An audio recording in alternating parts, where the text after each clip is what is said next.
Click valley کا ایک چھوٹا سا قصبہ تھا جہاں ایک فارم پرسکون پہاڑیوں کے درمیان آباد تھا۔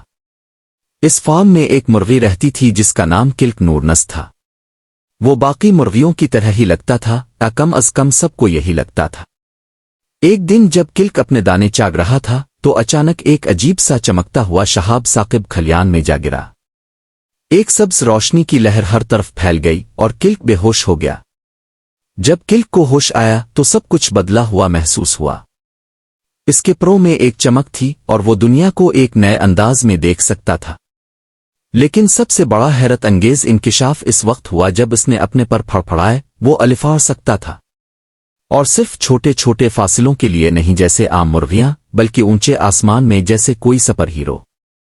جلد ہی کلک کو اپنی مزید صلاحیتوں کا پتہ چلا، غیر معمولی طاقت، بجلی کی رفتار والے عکاس اور جانوروں سے بات کرنے کی صلاحیت۔ اپنی نئی طاقتوں کے بارے میں الجھن میں مبتلا کلک نے فیصلہ کیا کہ وہ ان کو بھلائی کے لیے استعمال کرے گا۔ کچھ دنوں بعد کلک ویلی پر ایک بڑی مصیبت آ گئی۔ چوروں کا ایک بدنام زمانہ گروہ جن میں بگلے اور لومڑ شامل تھے، فارم پر حملہ کرنے اور تمام انڈے چوری کرنے کی نیت سے آیا۔ ہر طرف تباہی مچ گئی اور کسان بے بس ہو گئے۔ ایسا لگ رہا تھا کہ اب کوئی امید نہیں بچی، لیکن کلک نورنس کے لیے نہیں۔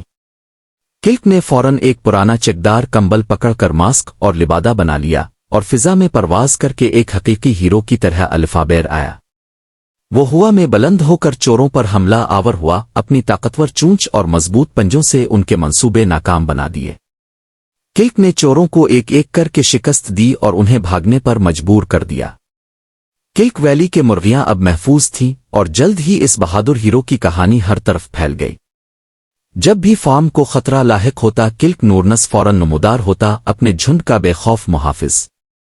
یوں کلک نورنس سپر چکن کا افسانہ ہمیشہ کے لیے قائم ہو گیا، ایک ایسا ہیرو جس نے ثابت کر دیا کہ سب سے چھوٹے مخلوق میں بھی سب سے بڑا دل ہو سکتا ہے۔